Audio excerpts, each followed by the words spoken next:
Сайн байна уу? Танд энэ өдрийн мэндийг хүргэе. Ука байна. Өнөөдрийнхөө энэ дугаараар би өөрийгөө харах нүдийг өөрчлөх 4 алхмын тухай ярих болно.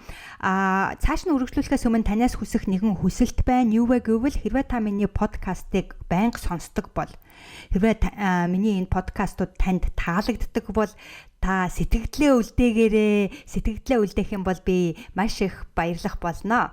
За тэгэхээр хүн бүрийн өөрийгөө харах нүд өөр байдаг. Та өөрийгөө ямар нүдээр хардаг вэ?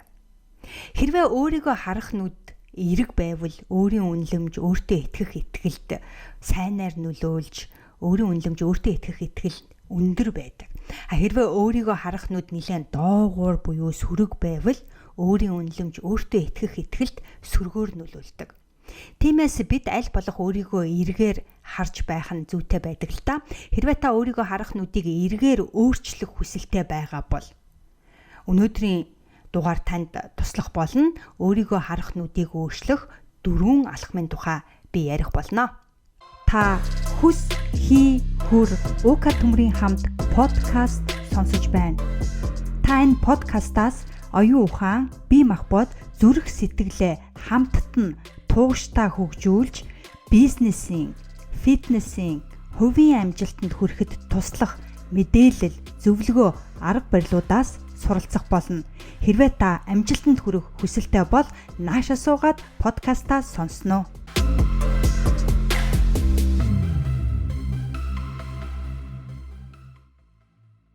За, өөрийгөө харах нүдийг өөрчлөх эхний алхам юу вэ гэвэл бусдыг уучлах алхам байгаа. Энэ алхам бол маш чухал алхам байгаа.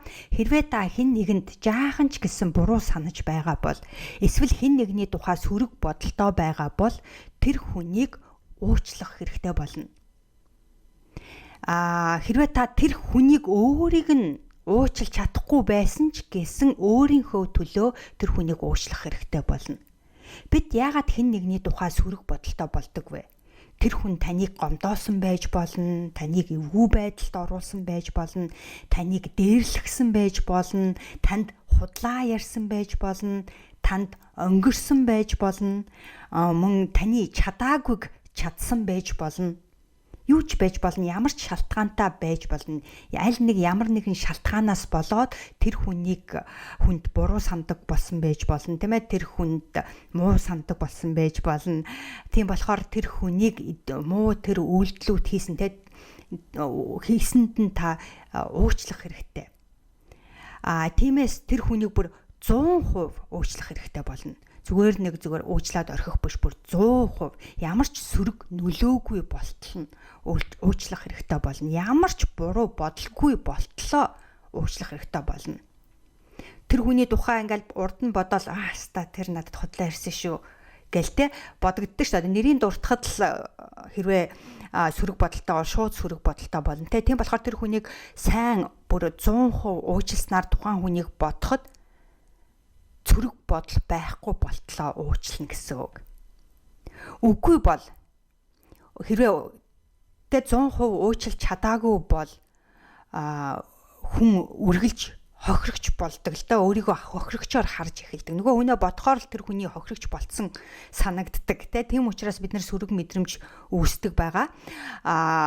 Энэ тохиолдолд өөрийн үнэлэмж, өөрийгөө хохирогчоор харж байгаа тохиолдолд өөрийн үнэлэмж, өөртөө итгэлд маш муугаар нөлөөлдөг. Бидний өөрийн үнэлэмж мууддаг гэсэн үг л дээ.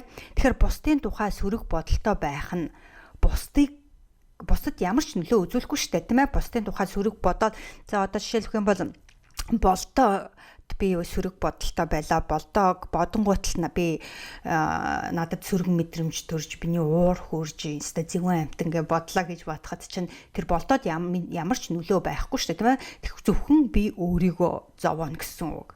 Тэм учраас бусдын тухай сөрөг бодолтой байх нь бусдыг биш өөрийгөө л зовоодог гэдгийг өөртөө сануулгах хэрэгтэй болно. Хэрвээ та эхний энэ алхмыг хийж чадаагүй бол, тийм ээ, энэ бусдыг уучладаг энэ алхмыг хийж чадаагүй бол дараагийн 3 алхмыг хийгээд ямар ч өөрчлөлт гаргахгүй. Нэгсэндээ өөрийгөө харах нүдийг, тийм ээ, өөрийгөө харах нүдээ өөрчлөх боломжгүй болно гэсэн үг. Хэрвээ та үнэхээр өөрийгөө харах нүдийг өөрчлөх хүсэлтэй байгаа бол эхний энэ алхмыг заавал хийж хэрэгжүүлэх хэрэгтэй. өөрийгөө харах нүдийг өөрчлөхийн тулд бусдыг харах нүдээ өөрчлөх хэрэгтэй болно. Бусдыг та ууртаа харж байна уу? Эсвэл уучлснаар харж байна уу? Энэ хоёрт том ялгаа байгаа. Ууртаа хардгаа уучлснаар хардаг болгож өөрчлөх хэрэгтэй болно. Ууртаа харах юм бол бидэнд ирэх энерги ямар байх вэ? Сөрөг байна, тийм ээ? Харин уучлснаар харснаар бидэнд ирэх энерги маш сайхан эерэг байх болно. Тийм учраас өөрийгөө тийм ээ хохирогчийн нүдээр харах биш. Энэ хохирогчийн нүдээр хардгаа зогсоохын тулд муу санаж байгаа, буруу санаж байгаа бүх тэр хүмүүсээ уучлах хэрэгтэй болно. Тэгэхээр цаас харандаа авч байгаад яг тэ сөрөг мэдрэмж өгдөг тэр хүмүүсүүдийнхаа нэрийг жигсааж бичээд жигсаас бичснийхаа дараагаар хүн бүрийн ард яагаад сөрөг мэдрэмж төрдөг вэ гэдгээ бичих хэрэгтэй болно тэ. Яагаад би энэ хүнд бодхоор л надад сөрөг мэдрэмж өгөөд байна вэ гэдгээ өөртөө бүр 100% үнэнч байж байгаад бичээд тэгээд тэр бүгдийг нь уучлах хэрэгтэй болно. Түүнийг өдөр болгон хийн гэсэн. Тэгэхгүй зүгээр л би болтоог уучлалаа, доржоог уучлалаа гэж хэлээд нэг удаа тэгж хэлснээр тухайн хүнийг уучлна гэж байхгүй шүү дээ. Тэгж хэлсэн ч гэсэн дараа нөгөө болтоог харахаар л зүүн хархаг гэж боддог ч юм уу тийм ээ. Эсвэл доржиг харахаар л өстой сөрөг нөгөө мэдрэмж төрөөд идэг. Тэгэх юм бол ямар ч өөрчлөлт гарахгүй та нөгөө өөрийгөө хохирогчнуудаар харсаар байна гэсэн үг. Тийм учраас өдөр болгон үүнийгээ дасгал сургуульд хийн өдөр болгон өөртөө сануулж би өөрийнхөө төлөө уучлж байна. Өөрийнхөө төлөө уучлж байна гэдгээ заавал хэлж уучлах хэрэгтэй. Бүр 100% уучлах хэрэгтэй. Сөрөг нөлөөгүй болтол, буруу бодлого болтлоо үүнийгээ хэлж өөртөө сануулж уучлах гэсэн үг. Энэ алхмыг хийсэн тохиолдолд та өөрийгөө өөрчлөх нүд өөрчлөгдөх, өөрийгөө харах нүд өөрчлөгдөх болно. Энэ алхмыг хийгээгүй тохиолдолд дараагийн 3 алхмыг битгий хийгээд ямар ч нөлөө байхгүй. Тийм учраас эхний энэ алхмыг заавал хийгээрэй. За хоёр дахь алхам юу вэ гэвэл та түрүүн бусдыг уучлсан, одоо өөрийгөө уучлах хэрэгтэй болно. Өөрийнхөө бүх бурууг уучлах хэрэгтэй. Буруу хийсэн үйлдэл болгоныгоо уучлах хэрэгтэй болно. Бусдыг гомдоосон бол түүнийгээ уучлна. Тийм ээ, та хин хэнийг гомдоосон тэрэндээ өөрийгөө уучлна. Ямар нэг юм хийж чадаагүй бол чадаагүйдгээ уучлах хэрэгтэй болно. Буруу шийдвэр гаргасан бол буруу шийдвэр гаргаснийгаа уучлах хэрэгтэй болно, тийм ээ. Өөрийгөө бусдад ойлгуулж чаддаггүй бол чаддаггүйгээ уучлах хэрэгтэй болно. Гаргасан том жижиг алдаануудаа уучлах хэрэгтэй болно. Өнгөрсөн тохиолдсон бүх л буруу гэж бодож байгаа бүх зүйлээ уучлах хэрэгтэй болно. Ингэж өөрийгөө уучлахын тулд, тийм ээ, уучлахыг тулд өдөр бүр өөртөө сануулах хэрэгтэй болно. Яг түрүүний адил мөн ялгаагүй цаас харандаа авч байгаад өөрийнхөө тэ буруу гэж бодож байгаа бүх зүйлүүдээ би тэгдэг шүү, би ингэдэг шүү, одоо юу гэдэг чинь өөрийнхөө тухай сөрөг бодлоодаа бүгдийг жигсааж бичиж байгаа тэр бүгдийг өөртөө уучлах гэсэн үг, тийм ээ. Хийсэн бүх буруу үйлдэлүүдээ болж өнгөрсөн бүх тэр үрдэнгүүдээ ч гэдэг юм уу, сөрөг үрдэнгүүдээ бүгдийг жигсааж бичиж байгаад бүгдээрнгийн уучлалаа гэдгээ өөртөө хэлнэ гэсэн үг л дээ. Эхнээс нь ахуулаад өөрийгөө уучлна. Жишээлбэл та хэн нэгнийг гомдоосон бол би түүнийг гомдоосондоо өөрийгөө уучлж байна гэдгийг өөртөө хэлэх жишээтэй. Буруу шийдвэр гаргасан бол ийм буруу шийдвэр гаргасандаа өөрийгөө уучлж байна. Үүнээс хойш би үргэлж зөв шийдвэр гаргахыг хичээж гэдэг юм а, тийм ээ. Ингэж өөрийгөө уучлах нь амархан биш л дээ. Тэгээд нэг удаа би өөрийгөө уучлж байна гэж хэлээд бас уучлчих юм биш, тийм ээ. Тийм учраас үнийгээ хэсэг хугацаанд өдөр болгон тогтмол сануулж дасгал сургуульд хийснээр өөрийгөө уучлж чаддаг болно гэсэн үг. Тэгэхээр энэ ихний алхам бусдыг уучлах, энэ хоёр дахь алхам өөрийгөө уучлах нь зөвхөн нэг өдрийн хийх үйлдэл биш. Тэгэхээр хэсэг хугацаанд өөртөө сануулж байгаад дасгал сургуульд өдөр болгон хийснээр та бусдыг уучлж чаддаг болно, мөн өөрийгөө уучлж чаддаг болно. Ингэснээр та өөрийгөө харах нүдээ өөрчлөх болно. За 3 дахь алхам юу вэ гэвэл өөрийгөө хамгийн сайнаар харах алхам байгаа. Тэгэхээр өөрийгөө хамгийн сайнаар харж өдрөө эхлүүлснээр та хамгийн сайнаар байх тэр боломжийг өөртөө өгнө гэсэн үг. Хэрвээ та өөрийгөө хамгийн сайнаар байгаагаар дүрслэх юм бол хэрвээ та өөрийгөө хамгийн сайнаар байгаагаар дүрслэхвэл хэрхэн яаж дүрслэх вэ гэдэг асуултыг өөрөөсөө асуугаарай. Би өөрийгөө хамгийн сайнаар байгаагаар харах юм бол би өөрийгөө хэрхэн яаж дүрслэх вэ? Тэгээд тэр дүрслэлснийг нэгнгүү бичээд ав. Та өглөө хэрхэн яаж сэрэх вэ? Хамгийн сайнаар сэрэх юм бол яаж сэрэх вэ? Хамгийн сайнаар өглөө юу хийх вэ? Хамгийн сайнаар байвал та өдөр юу хийх вэ? Орой юу хийх вэ? Та юу идэх вэ? Юу өмсөх вэ? Яг юу хийх вэ? Хүмүүстэй бусадтай яаж харьцах вэ? Тэр бүгдийг өөрөө дүрслээд тэр бүгдийг өөрийгөө бичин. Тэгэхээр өөрийгөө би хамгийн сайнаар байх үедээ би ийм байна. Эхлээд дүрслэнийг бичнэ гэсэн үг. Өөртөө цаг гаргаж байгаад нэгнгүү дүрслээрэ. Гадна талаас нь дүрслээрэ, дотор талаас нь дүрслээрэ. Тэгээд түүнийгээ бүгдийг бичээрэй. Тэгээд тэр бичиж авсныгаа өдөр болгон өөртөө сануулна гэсэн үг.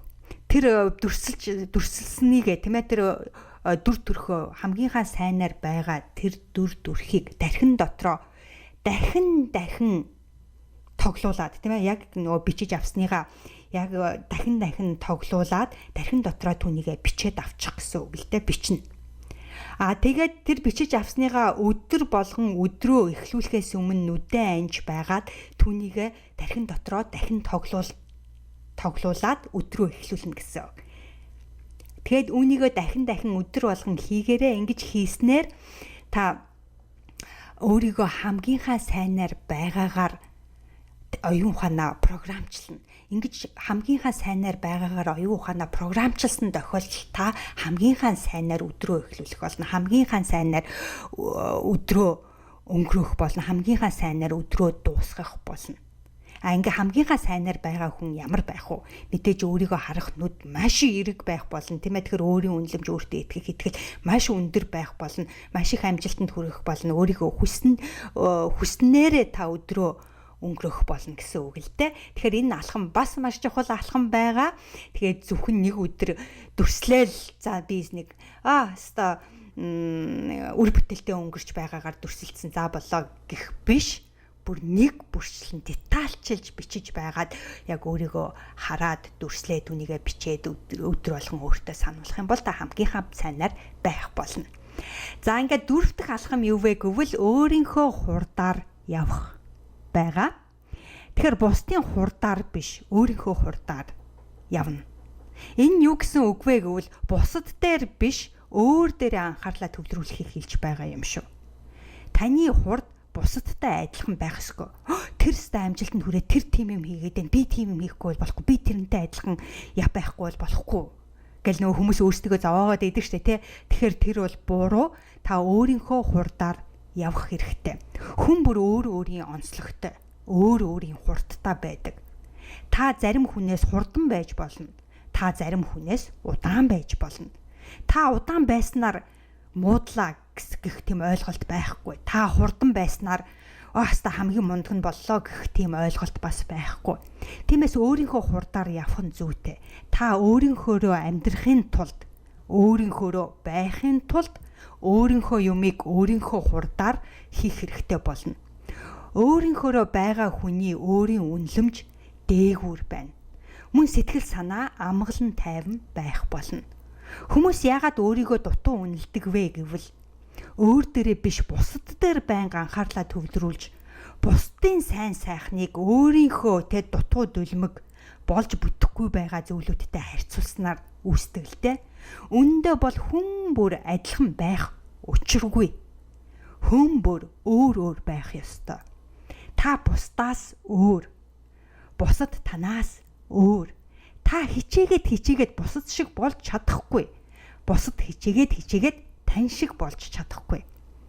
Бусдад танаас дээр танаас илүү шинж тэмдгүүд байхад танц ч гэсэн бусдаас илүү сайн шинж тэмдгүүд байж л байгаа. Бусдад сайн талч байна, муу талч байна. Танд ч гэсэн ялгаагүй сайн ч юм байгаа, муу ч юм байгаа. Бүх юмд сайн хүн гэж юусоо байхгүй. Мөн бүх юмд муу хүн гэж ч бас байхгүй. Та бусдаас мундаг биш. Бусдаас бас мууч биш. Та бол та. Бусад бол бусад. Та бол энэ дэлхий дээр ганцхан хувь төрсөн онцгой нэгэн мөн.